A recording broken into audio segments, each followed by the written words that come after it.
talkradio.nyc.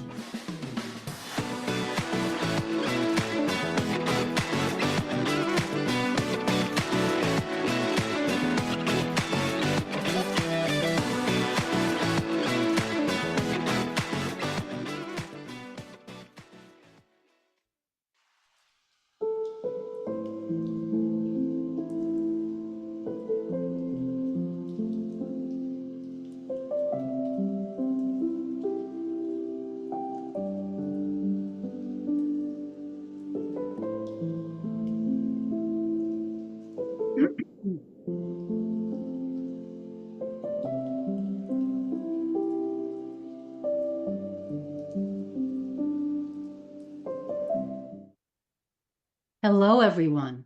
I'm Linda Marsanico. Welcome to the A Train to Sedona broadcast.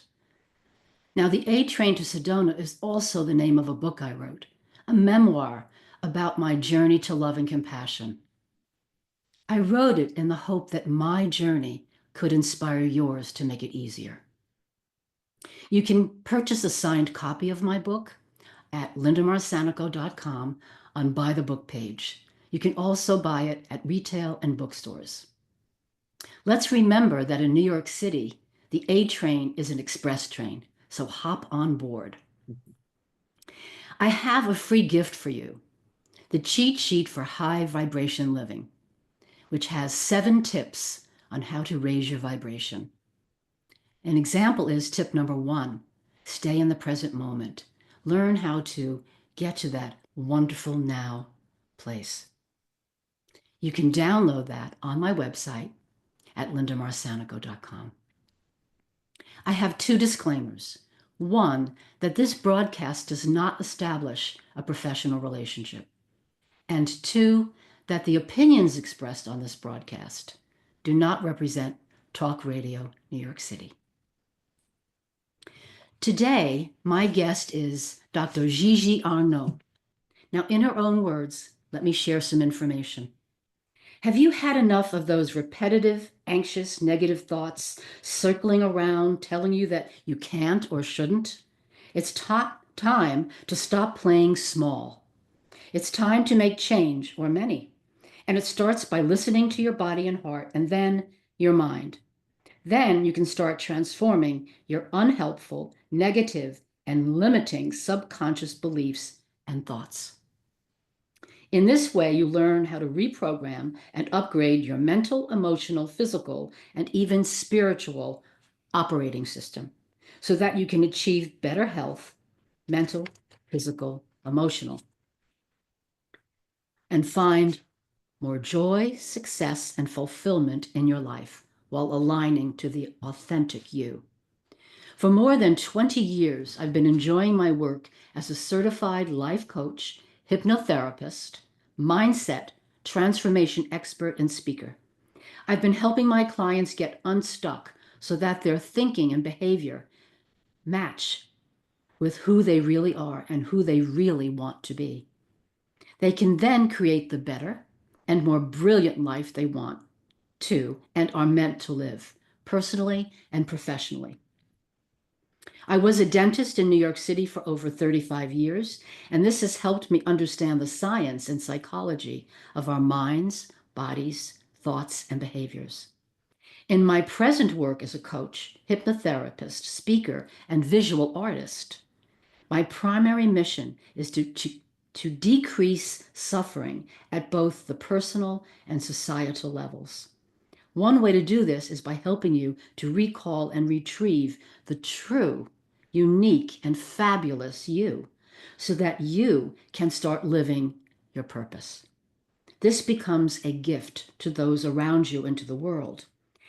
I often work with clients who struggle with anxiety, loneliness, feeling stuck and empty, and those with a trauma background. This journey from the inside out is the most amazing, fascinating, necessary, and fulfilling journey of your life. I want to note that Dr. Gigi Arnaud was named one of the 17 best life coaches in New York City by expertise.com. Welcome to the show, Gigi. So nice to be here, Linda. Thank you for that. So, to begin, I'm wondering if you could share with our listeners what in your past brings you on your journey to where you are now. Wow. So that's a wonderful question because I would say that pretty much everything. So, as we know, at a certain point in life, all those experiences we've had, the ups, the downs, the roller coaster ride of life, has brought us to where we are and who we are. Yes. In my particular case, really, particularly in the last few years, I'm a baby boomer. Clearly, this is not my first career, my first rodeo, but I realize that there's a thread that runs through my life. One is the fact that I had a lot of, I'm going to say, internal suffering, anxiety. I have a background of trauma in my family. There was, even though I looked sunny and successful on the outside as a dentist, as a mom, and other things, I really was struggling and suffering inside. And, I really came to the conclusion that my mindset, the way I was thinking, wasn't right for me and wasn't aligned Yes. at all with who I was. And, how we can sometimes connect to who we are is to go back to our past, to our childhood. What did we really love? What really appealed to us, And for me, I kind of knew what that was, but I ignored it for many reasons most of my life. So the being a dentist for many decades, although honestly it wasn't my first love, Mm-hmm. it was good for me. For me, it was good because it used my art abilities, plus my ability and my liking to work with people. I really Mm-hmm. enjoy connecting with people. And I realized, doing that and then coaching and hypnosis, that one of my, let's say, missions, purposes is I'll call it a healer. I don't know what else to call it, whether it be a dentist, a hypnotist, Mm-hmm. a coach. And that another part of who I am is the creative part, and the curious part. So, but you know, I've had a lot of challenges, but every challenge that I've had has really brought me back, I'm going to say, to who I was. I had to clear the way, clear the path, clear those really unhelpful, really negative habits of thinking and Mm-hmm. feeling, and start to connect with my body, which is the representation of the subconscious mind, Mm-hmm. connect the subconscious to my conscious mind, to understand how I'm thinking, how I'm behaving. And I'm still doing that. It's a journey forever. But I think everything you go through creates the unique. I wasn't kidding when I said unique, fabulous person each of us is. Yes. We're here for reasons. We have unique abilities, unique gifts, unique talents. What we have to do is recall them, rediscover them, Mm-hmm. and bring them to the world in some way at the same Yeah. time as we're serving, I think, others. Yes. I think it's so important for us to get rid of the distractions so that we can focus on this internal journey, healing internally as well as externally. Right. And we know that's not so easy, right, Linda? So, I was a single mother for a long time. So, I ran my dental practice. I was commuting. I was running home to my son to spend time with him. I didn't have that much time to do my visual arts, let's say, my painting, my whatever, my collage. I did somehow manage to learn. I don't know. I went to learn hypnotherapy and coaching. Somehow I managed to do that. I must have had a lot of energy years, Yes. Yes. but I did that. And it also shows you that if you really want to do something, you do it, Yes. no matter what's the word, the limitations. And it's the same thing with your mind. So although I've always gone for coaching, hypnosis, therapy, like throughout my whole life, I really believe in it. I really got to focus much more with less distractions in the last few years as we get older, because there's less. Our children might be older. Yes. So yeah. Now you mentioned that dentistry was not your first love. Mhm. Was your first love as a young woman? Okay, so if I go back to the real me way back, Mm-hmm. okay, I was a kid who was always doing cartwheels. I did become a gymnast and a dancer, but I was like the kid who was always doing cartwheel splits. I loved moving my body. I loved dancing. That was part of who I was. I was also a kid who was incredibly curious. And because I come from French parents and grandparents from all different countries, and we always had people visiting, I always was curious and fascinated about other cultures, other people, traveling since I'm very young. My father said to me once, I knew you were going to be a world traveler. And in that time, middle class kids didn't really travel, but it was clear, and it's true. The curiosity of understanding that there are other people, other cultures, other ways of being was fascinating to me. And the dentistry was good in many ways. Okay, it taught me, number one, to focus because I can be all over the place. I'm very curious, but that's a good thing it taught me. It taught me to relate to people and their fears because let's be honest, a lot of people fear going to the dentist. And it taught me to have other ways of behaving. Like I learned hypnotherapy. I learned I taught my patients breathing. I put music on. I learned how to joke. You learn behaviors that help people. And I always was a kid who drew or did artistic things, but I'm going to be honest, because I came from a an immigrant family with not that much money, and also who had suffered a lot of trauma, it was kind of very practical, going into the arts of dancing, to be honest, my mom kind of suppressed that, and which was not great for my soul, to be Yes. honest. And she apologized later, but that's the way things were, and it's not that they told me to become a doctor, dentist, a lawyer. No, that was me later on, and that's a funny story. But I was always a creative and a person who wanted to help people, so I continue to do that, just in a different way. The coaching and the hypnotherapy I love, because that's, to me, helping people in a bigger way, career and personal, the holistic sense Yes. of a person. And really, I do believe that people can get to who they are and really show their gifts in a humane way, let's say. Yes. Now, talking about different cultures, you Mhm. mentioned to me that your parents are hidden children of the Holocaust. Yes, I had they never did. heard of that, and I think it links to your trauma. Would you share some of that with us? Yes, well, thank you for bringing that up because a lot of people don't know. They're both deceased, but they were, yeah, what we called hidden children of the Holocaust. So when I was young, when we were young, we were told that the survivors were people with the numbers on their arms, the camps, and all that. But my parents were both hiding as little children during the war, and they were separated from their parents. My mother's father was killed at Auschwitz, and there's a lot of suffering that influenced the rest of their lives and the rest of my life and my brother's life too. So yeah, they were hidden in different towns. It's a whole story, and I'm actually writing a book about it and putting it Wow. out there. In addition to trauma, helping people with trauma, but it clearly was a big trauma for them, and then came down to us. And we realized later on that people who were hidden children or ghetto survivors or whatever were all survivors.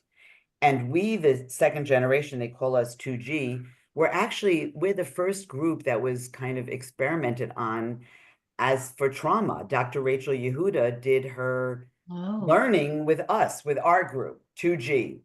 And, it's not a group or a club you want to be a part of necessarily, because we're yes. kind of one of the most traumatized groups of children, but it's great to understand.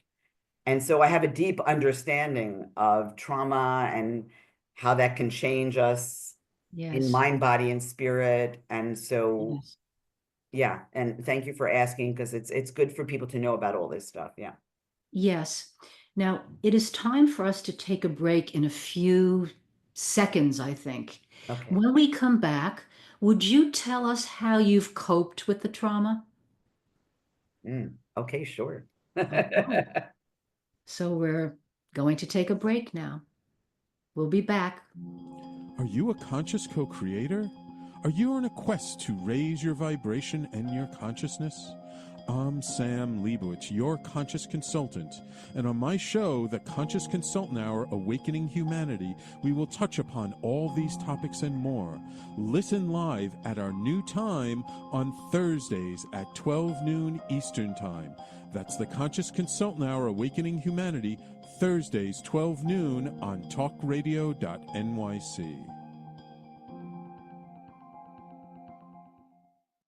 Are you a high-achieving, growth-oriented leader?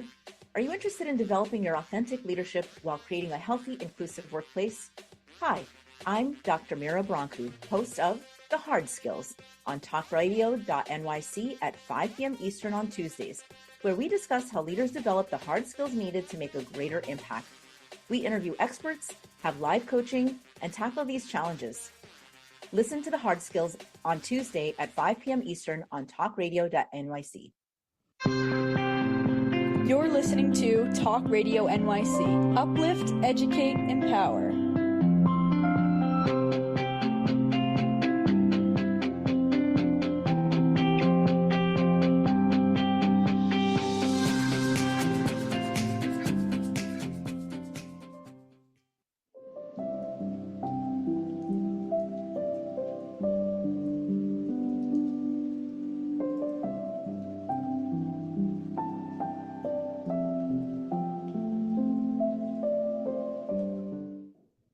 Hi, everyone. Welcome back to the A Train to Sedona with my guest, Dr. Gigi Arnaud.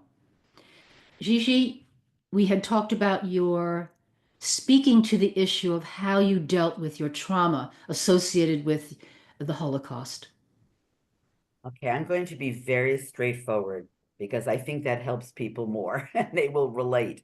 Mm-hmm. I honestly did not, I'm going to say, deal with it well for many years. Really, what I did is what most people do.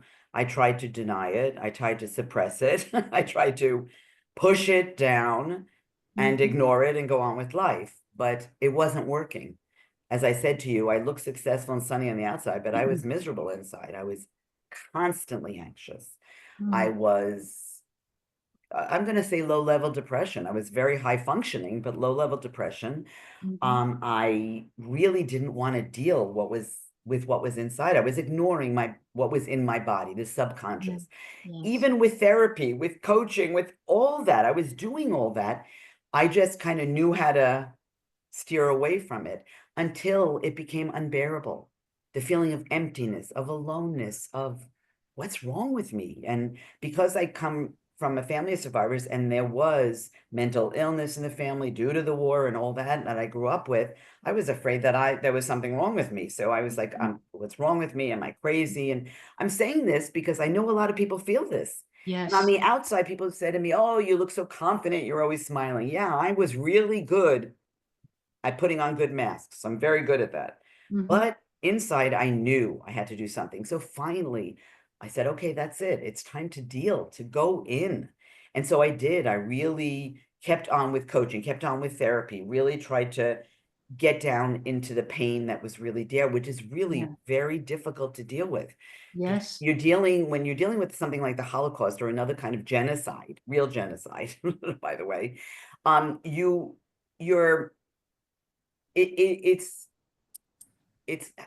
it's unfathomable, the kind of suffering and pain. And you don't want to burden your parents more because the horror, or some of it, Yes. and you didn't want to burden them. On the other hand, you think there's something wrong with you and what's with me. So it was very difficult. And I finally, and my mom died kind of young. So I finally, really got to work on dealing with it and my anger toward them and my, a lot of the stuff that wasn't normal, that you think when you're growing up, it's like everybody's like this. I knew they weren't. Besides that, my parents were French and we're the only ones, I was raised in a Long Island neighborhood, the only ones who spoke French. Everybody else was from Brooklyn and the Bronx, basically. Besides that, we had a lot of languages in our family, and I knew there was something really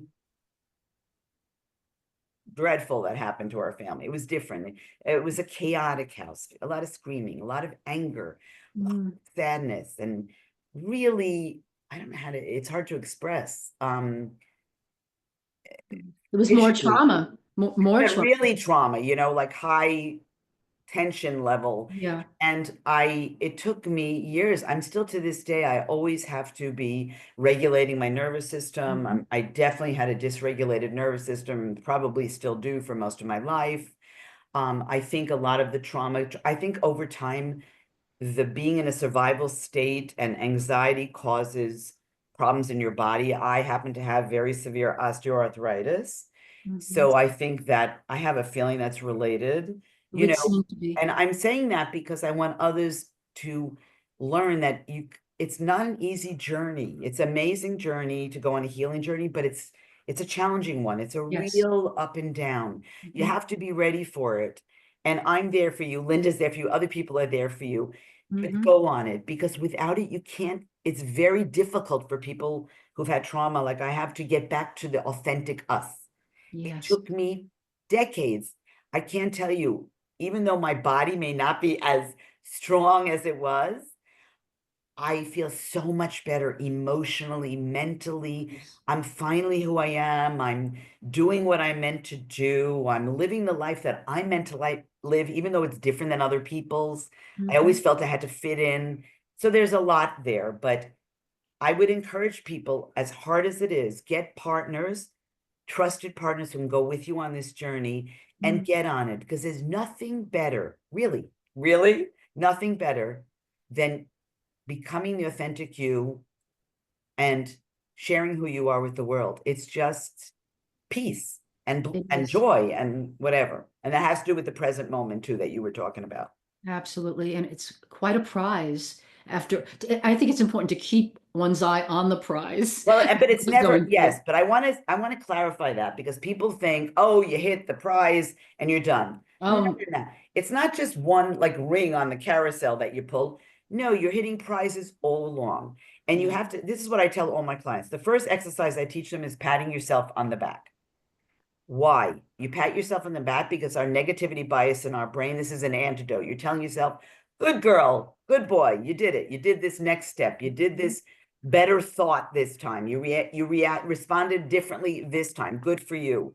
It also allows you to smile, which it activates your vagus nerve, which is part of the parasympathetic nervous system. Beautiful. Rest and digest calms your body, which then calms your mind. It's all related, but there's not one prize. The prize is you become yourself. Yes. You feel peace. You don't have that constant anxiety. You don't have that constant survival thing. There's nothing better. And then to be and do who you really are, it's wonderful. Really, this is a lifelong journey. Lifelong, till the end. And I wrote my book because my life journey took me such a long time and is taking me again and again. Exactly. Another challenge. Universe presents another challenge. It's nuanced. It's really big. And I rise to the occasion. Yeah, Linda, can I just say something? I love that you said that, because I think a lot of people, and younger people who might be watching, because a lot of my clients are younger, and God bless them, because it's great they're starting younger than I was, right? But it's a lifelong thing, and it's a constant. It's a wonderful journey, and to keep learning and to keep growing. And so thank you for saying that. The both of us, it took us it takes everybody a long time if they get there, and we're lucky if we get there. It's quite the journey. Yes. It's a very worthy moment of now. So I wanted to ask you, I think that your own trauma helps you work with your clients. So how typically, if there is such a thing, would you work with a client? Yeah, there's no such thing, because each person is unique and different. Yes. But the first thing is to really listen to the person. So as a coach, I think, you're not telling people what to do. You're asking them about themselves. I go into their history a bit, mental, emotional, physical, all that. And I'm listening to them and questioning them. And what I'm really doing, and you know this, is listening to what they're saying in a deeper way. In other words, they might come to me for a career thing, but really what they're coming for is that it could be underneath they need permission to become who they are. Mm-hmm. Mm-hmm. And I can give them that in certain ways. My experience, it's not only my experience because I have studied, I'm a good student, so I learn things properly. You know, I studied coaching, I studied hypnotherapy. I'm constant learning about neuroscience, psychology, trauma work. I don't take it lightly. I'm very aware of my boundaries as I was as a dentist, because it's healthcare. It's, you know, the human mind and body. It's quite important. But I think with my clients, what I'm creating is a safe space and an honest space. I'm very straightforward. They can ask me or say anything they want. They can behave how they want. We can have fun together. We can laugh together. We can cry together. And they can let me know what's been going on. I share with them.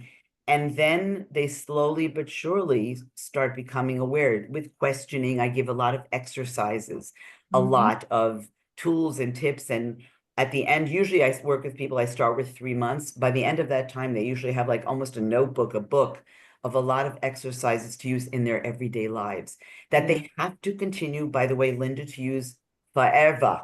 In other words, you know that repetition, once you get your subconscious thoughts and awareness up to your conscious mind, then it's a matter of changing the pathways, right? The neural pathways. How do we do that? By constant repetition, repetition, and practice. So they have to do that. And I'm also, they're accountable to me. I have them do things each week. And a lot of them is repeating things, and they'll come back to me and they have to do it. And if they have questions, they can ask. But these are things they're going to do. They have to understand they're going to do continuously. It's not 3 months, you're done, you're cured, you're this. No, it's forever, but it gives them the confidence, the trust. There's a lot there. The safe space is essential. Essential. The relationship between the two, the coach and the client, needs to be a good match. The safe space is something that allows people to know they're going to get to that inner self. And you know what? Absolutely. And you know what? You're right. There is a match. You know, I don't know about you, but I know pretty quickly if someone's going to be a match or not. And I did the same at the end of my dental career. I started realizing who, you know, was going to be a patient I could work with and who wasn't. And you start developing that over time. But that's very important. There has to be a trust. And, you know, it's interesting. I've noticed that I attract people of all ages, you know, mostly in my domain, 20s, 30s, 40s, mostly women. And often they're interesting immigrants or children of immigrants or foreigners. Now, it's interesting because my dental practice was the same way. I had a lot of French. Okay, I do speak other languages and my name is French, but it's an interesting thing that's what I attract because that's what I really understand. Well, somehow your energy is doing the work for you. Somewhat, yes. And your website is lovely. Thank you for that. So I'm wondering, when do you use hypnotherapy? Good question. I used to do it, you know, as I said, I learned this like 20 something years ago, and I learned hypnotherapy for my dental patients originally. There was so much phobia, you know, with dentistry, you know that. Yes. But now, and I did it after work. I used to do it for all different things, smoking, drink, all kinds of habits, losing weight, but I do that with coaching, anxiety reduction, all kinds of stuff. Now I do it mostly in conjunction with the coaching. So it's part of a package. So for example, if I'm working with a person and they have in their lives had a lot of anxiety like I did, then I might do 1 or 2 sessions with them if they want about anxiety reduction. Because what hypnosis is, it's really making positive suggestions into your subconscious mind. So it's a kind of kickstart to get something moving into your subconscious, which as we know, can be very, like for me, was very difficult to get in there.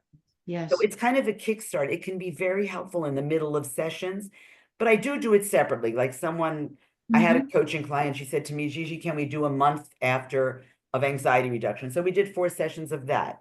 Or sleep, or I wrote a little book about sleep on Kindle called Sleep, Glorious Sleep years ago for my dental patients.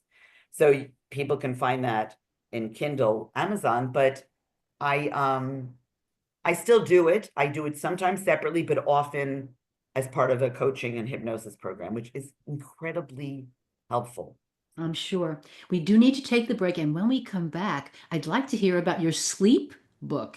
Sure. So let's take a break and we'll be back shortly.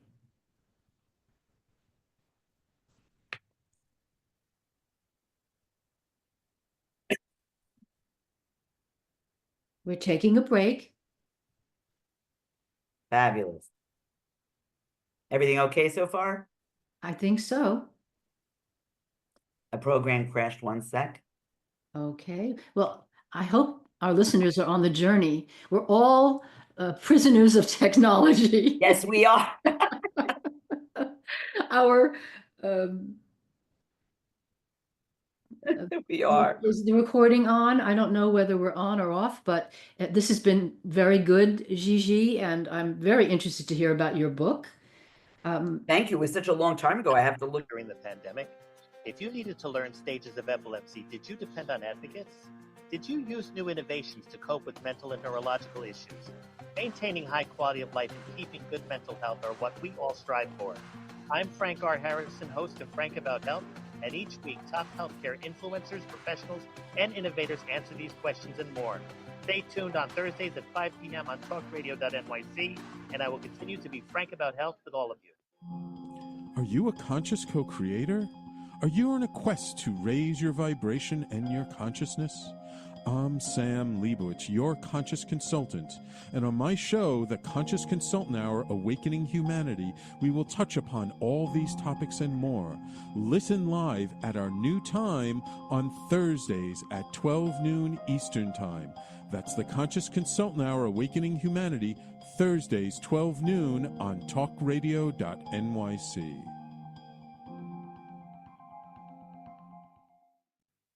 You're listening to Talk Radio NYC at www.talkradio.nyc. Now broadcasting 24 hours a day.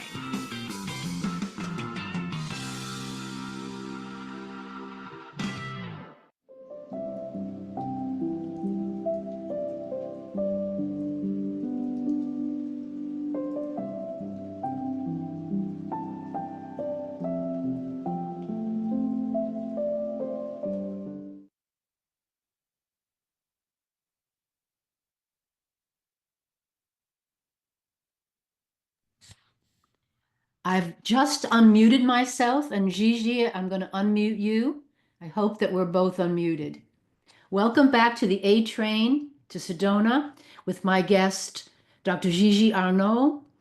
And Gigi, I'd love to hear about the sleep book you wrote. Okay, this was written, I don't even know, 15 years ago, maybe. I just looked it up. And it's called Sleep Glorious Sleep. And it's really tips and tools for sleep. I was noticing then that both my dental patients and my coaching clients were having trouble with sleep. And as I got older, same here. So I decided to bring together the tips and tools, the things I knew, and just kind of brought them together in a book called Sleep Glorious Sleep. It gives you tips, tools, literally what you can do to sleep better.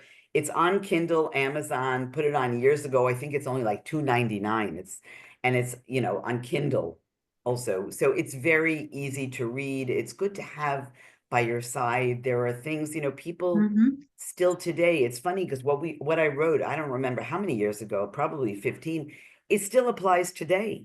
Even though, Sure. but the phones and the devices have got even more, obviously. It's become, then I said, shut off your screens. But today people are even more addicted, all of us pretty much. Yes. And so it really sleep even becomes more important, because I hear a lot of young people saying to me, oh my gosh, first thing I do in the morning is look at my phone. Last thing I do is, and I think, wow, we're not, and I'm, as addicted as anybody else, but I don't do that. Like I do my morning routine first. I get up first and do some other stuff before I start getting on my phone. but there are so many things that you're saying are distracting us now. It's so hard for us to just let go and relax and to go into other brainwave states. That's, by the way, what we do with hypnosis or hypnotherapy. We're not sleeping or unconscious. We're just in a different brainwave state, which is nice to be in. Yes, so relaxing. It's a relaxing state that we're in, by the way. It's the same state in trance as the state you are in the second you wake up in the morning and the second you fall asleep at night. So it's very important to let go of these distractions and sleep well. Really important. And sleep can tell us a lot. As you probably know, I write down often my dreams, and it's a good way to understand perhaps what's going on inside. Yes, dreams are gifts. And I wonder if you would put the link for your book in the chat. Well, I have to You can find do it during the next commercial break. break. And if I don't, let me just give you the name of the book now. So Spell it out for us. because I'm not a tech genius by far. Sleep, it's like remember Oliver's Food, Glorious Food? The phrase is a beautiful one. The movie, I must have heard it when I was a kid, Food, Glorious Food. So and for me, sleep is glory. The older you get, the more you love sleep. I'm writing this down and then I'll try to get that you later. Sleep, Glorious Sleep by Okay, that should be enough. Kindle, Amazon, yes. Yeah, by But it's easy to read. It's good to have by your night table, by your side. And there are other things I would add now. So you could always like what? ask me now. What would you add now? I would add now more with the to stay, to do your morning routine. I teach people a particular morning routine using mind, body, spirit. Do that first. You don't make the first thing you do getting onto a device or getting off a device. You have to let your mind rest. You have to let your body rest. I would say put your device. I know this is hard. I know it wakes a lot of people up, but if you can put your device in another room, if you can give yourself time before bed, if you can doing any kind of relaxing, an evening routine or meditation or mindfulness or whatever before you go to sleep instead of devices. In your bedroom, I would say, even in the book, I think I wrote this, there are two things you do in your bedroom, basically, right? Sleep and sex. So basically, if you're doing other things, including devices, I would stay out of your bedroom because it keeps it away from being a peaceful sanctuary. Yes, it does. Absolutely. And I think energy. It's all about energy, as you know, and I know. We talk, Linda and I am sure we have a lot of belief in the quantum field that we are basically, physics shows us that we are basically all energy and we are interconnected through energy. So there's energy coming out of our devices, by the way. Well, that's the thing that's right. very bad for us. It's very noxious. We think, I think, yes, and especially if it's used too much. So we have to become aware of that. Yes. I feel old-fashioned saying this, and I feel like I'm one of those older people saying this, but we were lucky in a way. We grew up, none of this running around, creating shows, making up ideas. You know what? Our creativity can take a hit if we're constantly on devices. I know I'm doing a workshop on awakening your creativity. Absolutely. That's it needs to be awakened. It must be awakened now and I do that a lot with my clients. I work a lot with creativity and creativity, by the way, is not only in the arts. Right. It's everything we do. It can be. It's everything. It can be in business, in the way you go about running your family, in the way you go about running your business. Yes, creativity. Yep. So move on. I'm wondering if you have a philosophy which has carried you through your life personally and professionally. Wow, that's an interesting question because I can't say I have developed a particular philosophy, but I'm going to say what comes up is number one, and I know this sounds, again, old-fashioned, but the golden rule. Treat others as you would have them treat you. And I think this is important because I think we may be losing some of our very important human connection, the human to human kindness. I think it's very important to be aware of other people, to treat them as you would like to be treated. I would say that's my major philosophy. Treat others the way you would like to be treated, be kind, be generous even giving someone a smile, Oh, giving yes. someone a seat. You Mm. never know how these little gestures can change a person's day, even their life. You just never know. So I would say that's one thing. Oh, wait, and I also believe I don't like the idea of bigotry and I think there's a lot of that now, and it's upsetting me a lot. And division, again, it's going back to the golden rule. And I would say, most importantly, be kind and have empathy, because you never know what others are going through. You never know. And you can be so much of service to others by just being kind. I think for me, my philosophy is, I know this sounds funny, it's just to keep going. Because in my world and challenges, I had with my family, and then I had some physical stuff. I had a lot of replacements of my joints. And somehow I just keep going, and I'm like the rabbit, the ever ready. So I think part of it is to keep going, because I always feel that there's something more, there's something better, it's a curiosity. I think it's curiosity that keeps me going, actually. And that comes together with creativity, by the way. Yes. When you're curious, you're creative. If you can keep being curious about life. When people say to me, like even during COVID, I'm bored, I'm like, what? I could live till 140 and never be bored. There's so much to learn, so much to be curious, so much to discover. So I would say just keep moving, be curious, open yourself up, be kind, be empathic, and help others along the journey. I think that's part of it too. We're humans. We need connection. You do. Yes. And that's basically it. On the point of curiosity, Albert Einstein said, I don't possess any special gifts. Right. I'm just curious. Yes. Oh, yeah, yeah. He was curious, good IQ, but also curious. Yes, But yes. yes, no, but he's right. And I think that's, and also I think Liz Gilbert said this, the author, to live a creative life, the most important thing is curiosity and not fear. Because living a creative life, and not just in the arts and other things, can be scary because it's different than most other people. It's different than the typical, right, way of life. But being a creative being is being a curious being. And I think so being creative is a very important part of us as humans. Well, it's very positive, and it's choosing love over fear. If I'm curious, if I'm moving forward, I have a zest for life. Right. And love is such a powerful vibration. You talk about being kind, smiling. These are bursts of love. Somebody looks at me walking down the street and smiles. I've written about it in my blogs, how it's been uplifting. Yes. And And it has, sometimes life-changing. well, it has that ripple effect. Yes. I can smile at someone, they might smile at someone else, and so it goes. And It's to very be honest, beautiful. I'm not always perfect with all this, but this is always my intention. Mhm. So this is, I want to get out there that we're not all perfect all the No, time. we make mistakes. Make a lot of mistakes, but this is what I, let's say, look for, strive for. Yes, I too. And in the A Train to Sedona memoir, I write about my failures in not being compassionate and my joys in being compassionate. Mm. It's a challenge. It's, as we said before, a lifelong journey. Yes. Now, I wonder, we have just a few minutes before we break, but we could start to talk about how you maintain your health.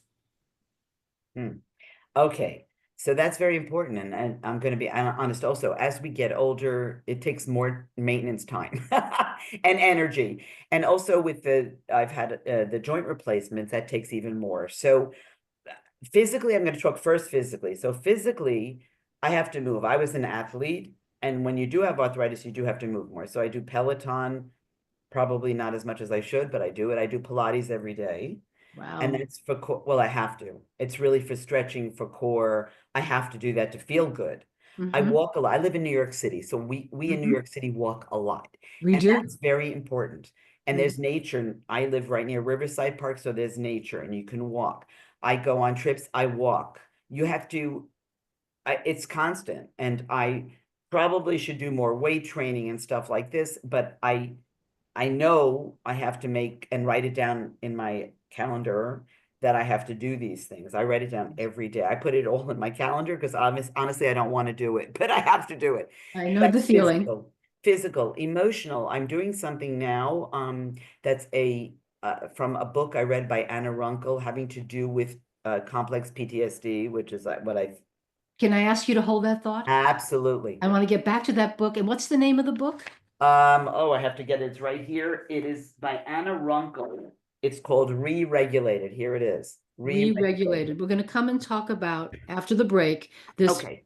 this book that helps you maintain your emotional. Well, I'll talk about the book and others, but yeah, we'll talk Okay, about we have a lot to talk about. We're off to a break now.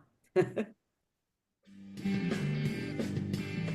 Hey everybody, it's Tommy D, the nonprofit sector connector, coming at you from my attic. Each week here on talkradio.nyc, I host a program, Philanthropy in Focus. Nonprofits impact us each and every day, and it's my focus to help them amplify their message and tell their story. Listen each week at 10 a.m. Eastern Standard Time until 11 a.m. Eastern Standard Time, right here on talkradio.nyc. Hi, I'm Linda Marcanico. The A Train to Sedona is a memoir about my journey to love and compassion. It's also the name of my new broadcast on Wednesdays at 12 noon. When we are spiritual, we embrace possibilities and ideas, which strengthen our mind, body, spirit, health, and wisdom. On the A Train to Sedona broadcast, I plan to interview guests who embrace these expansive practices. Join us on Wednesdays at 12 noon on Talk Radio New York City. You're listening to Talk Radio NYC at www.talkradio.nyc. Now broadcasting 24 hours a day.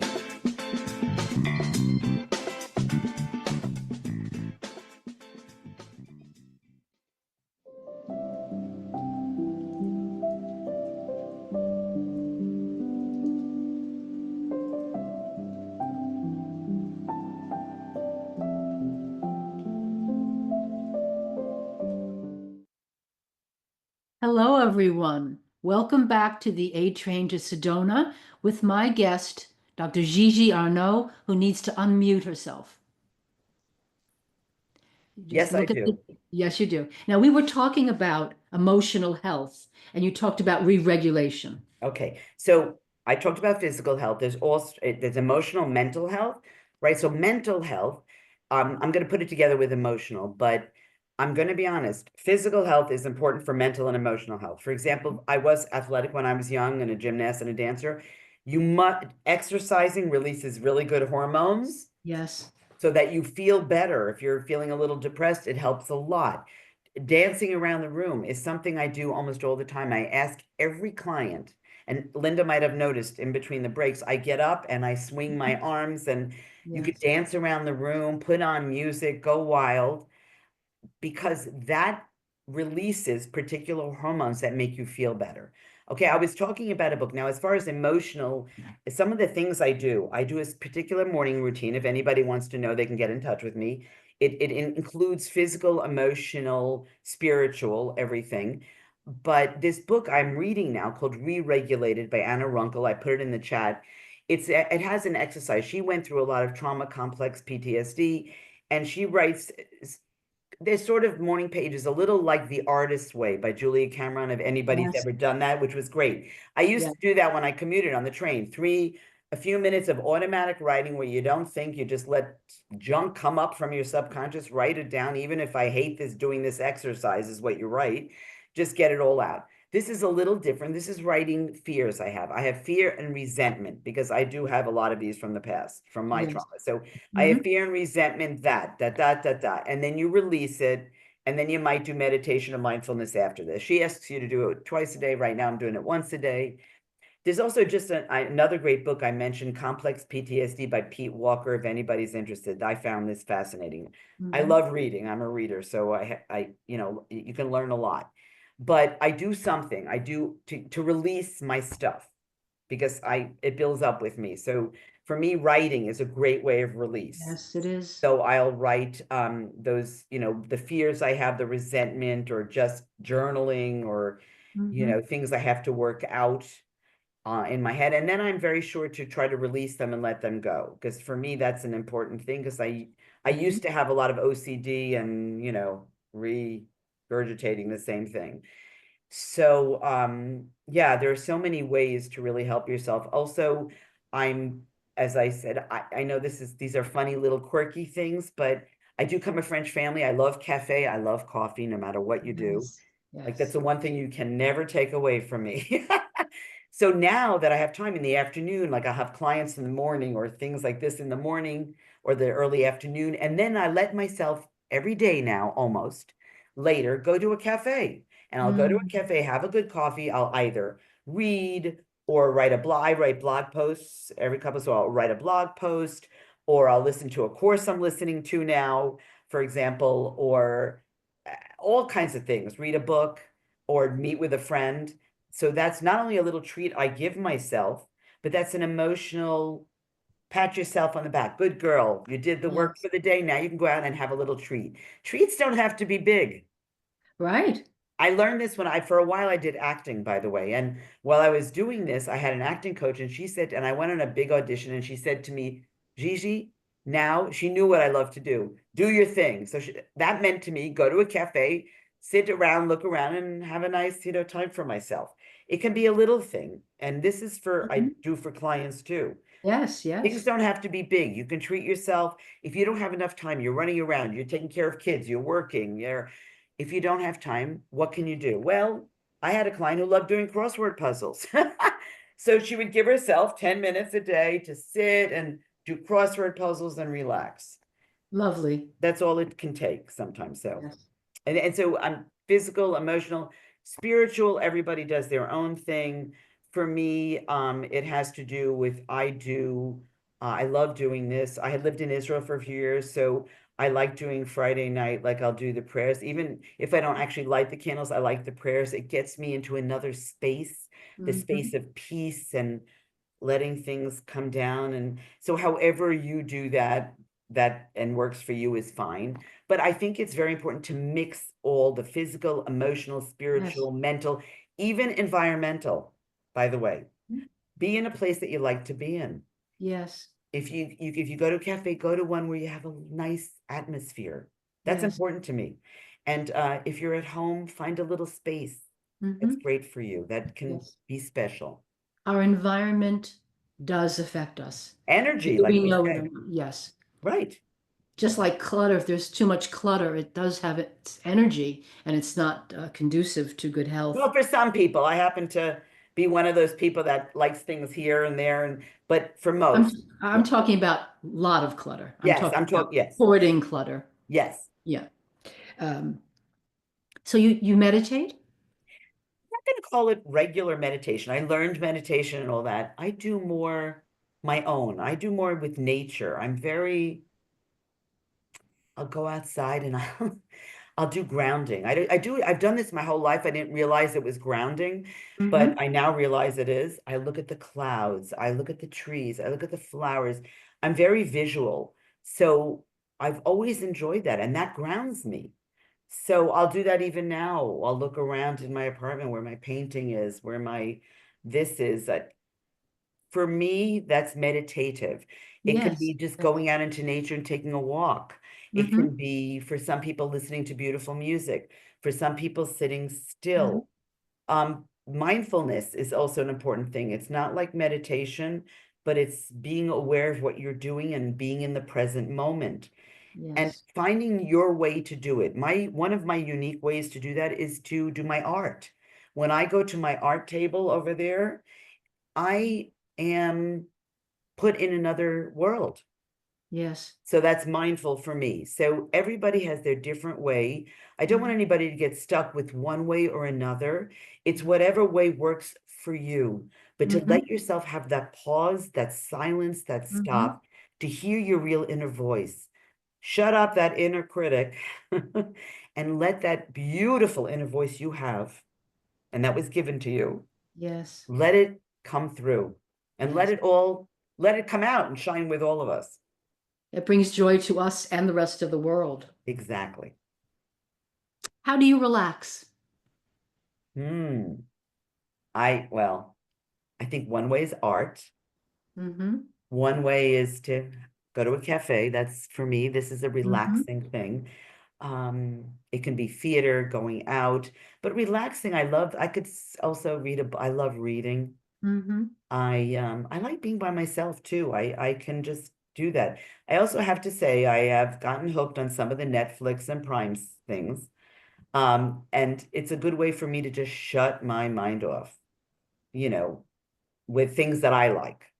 Yes, I have Netflix as well, and there are certain shows that I Yeah, can't wait to listen to. And right. it's a time of just focusing on something other than what I've been dealing with all day. Exactly. And letting go, just Yeah. completely letting go, because some of us, probably you and I, may have trouble with that. We're used to doing so many things and Mm-hmm. all at once. And we're from the generation where we had to work and have a career and we were first at it. And so there's a lot, but yeah, it's important to relax and give yourself breaks, guys, please.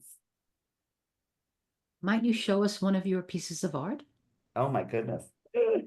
Ugh, I have a lot of stuff here, but You can just bring one to the camera oh my gosh. to us. Oh my goodness, I have so many and they're mostly tucked away. But this is a fun, colorful one. So I'll just bring this. I did a long time ago. My art has changed, and you could find me at Instagram, Gigi Arnaud Art, or Dr. Gigi Arnaud. But this is a fun, colorful one. Oh, lovely colors. Yes. And what this is collage. And Mm-hmm. from the collage, I created kind of a story. And it was a story when I lived in Israel in a moshav, which is like a farm kind of thing. And it ended up coming into that story, but I didn't realize it when I started. So that's where we talk about creativity. Yes. And letting our spirits and minds just go. It's art, by the way, for anyone, whether you think you're talented in it or not, is a great way of just letting go. Even if you just go like this and let yourself go wild, things come up. It's just amazing. So Yes. thank you. I'm glad that you could show it to us.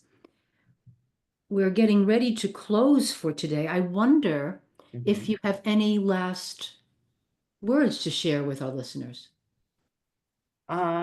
Just honestly, be who you are. You are special. You are unique. You're not alone. You're not crazy. You're not broken. You're just in the process of going on a journey. It could be healing. It could be learning about yourself. It could be growing. We are here to learn and grow. There are no mistakes. There are no failures. We are going in this direction. Just keep moving. Just keep being curious. Just keep being aware. If you want a safe spaces partnership, be in touch with Linda. Be in touch with me. You can join me on my website, gigiarnaud.com, with any questions, or social media. If Linda, if you want to put that up, It's on the show notes. We have all of your links. yes, and I love to talk to people. I love to answer questions. I'm by nature a teacher, so yeah, anything someone wants to ask. And also just to know, life is an up and down journey. I know you hear it, but it's really true. Yes, And it you is. have to remember that the downs go ups and the ups goes downs. The expression, this too shall pass, is really true. Just remember that when things can get challenging. Well, thank you so much for being my guest today, Gigi. What a pleasure, Linda. It has been. I wanted to let our listeners know that next week, my guest is Neo Davila, also known as Neo Positivity, who talks about thoughts become things. I'll see you next week. Bye for now. Bye.